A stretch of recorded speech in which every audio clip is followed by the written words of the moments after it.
Hello everyone, আসসালামু আলাইকুম। আশা করি সবাই ভালো আছেন। তো আমি চলে আসছি সাইফ মাহমুদ রুমান। তো আপনাদের সাথে আজকে গুরুত্বপূর্ণ একটি বিষয় নিয়ে আলোচনা করতে যাচ্ছি, তা হচ্ছে আমরা অ্যাডোবি ইলাস্ট্রেটর, যেটাকে আমরা বলি এআই, এটার মাধ্যমে আমরা যদি একটা এডিট করি, যেমন আমি এখানে একটা থাম্বনেল তৈরি করেছি, ইউটিউব থাম্বনেল। হ্যাঁ, তো এই ইউটিউব থাম্বনেলটি এখন আমি অন্য একজনকে পাঠাবো। হ্যাঁ, কিন্তু এটা যদি আমি অন্য কাউকে পাঠাই, সে কিন্তু এডিট করতে হবে। হ্যাঁ, কেন সে এডিট করবে? তার হয়তোবা দরকার হতে পারে যে আমি কিছু লেখা লিখে দেব, আপনি ডিজাইনটা করে দিন সুন্দর করে, কিছু দরকার হলে আমি যেন করতে পারি।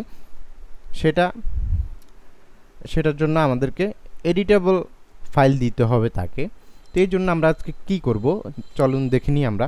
তো প্রথমে আমরা এখানে একটা এডিট করেছি থাম্বনেলটা, তো আমি এটা দিয়ে এখন দেখাচ্ছি।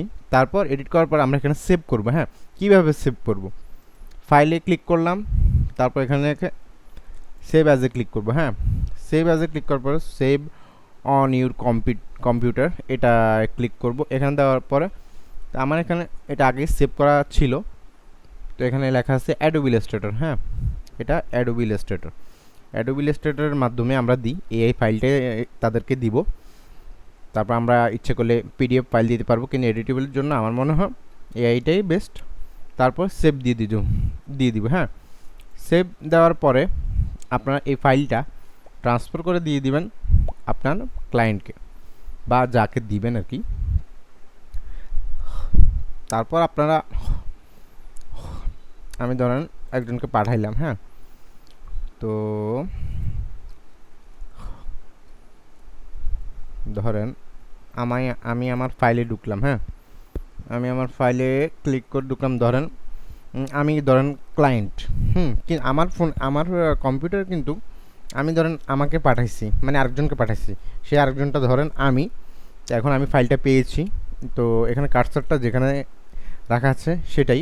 তো এখন আমি এটা যদি ক্লিক করি, আমার কিন্তু অবশ্যই অ্যাডোবি ইলাস্ট্রেটর ফাইলটি কিন্তু লাগবে। হ্যাঁ, অ্যাডোবি ইলাস্ট্রেটর ফাইল যদি থাকে তাহলে কিন্তু আমি এখানে এডিট করতে পারবো, বা এই ফাইলটা আমাকে ডিরেক্ট অ্যাডোবি ইলাস্ট্রেটরে নিয়ে যাবে। তো এখানে আমি ক্লিক করি, এই ধরেন ক্লিক করলাম আমি, আমাকে ডিরেক্ট অ্যাডোবি ইলাস্ট্রেটরে এটা নিয়ে আসছে। যার কারণ হচ্ছে আমার অ্যাডোবি ইলাস্ট্রেটর অ্যাপটি আছে, এই কারণে আমি কাজটা করতে পারছি। তো আশা করি আপনারা বুঝেছেন যে কিভাবে একটা ফাইল আপনারা আপনাদের ক্লায়েন্টকে দিবেন, সে যেন এডিট করতে পারে। কোন ফাইল থেকে আপনারা সেভ করবেন, আপনারা এটা আজকে শিখে ফেলেছেন। যদি আরও বিস্তারিত যদি আপনারা জানতে চান, তাহলে অবশ্যই আমাদের ভিডিওর কমেন্ট বক্সে কমেন্ট করে জানাবেন। তো আজকের জন্য এখানেই, ভালো থাকবেন। আল্লাহ হাফেজ, আসসালামু আলাইকুম। আর ভিডিওটি ভালো লাগলে অবশ্যই সাবস্ক্রাইব করতে ভুলবেন না।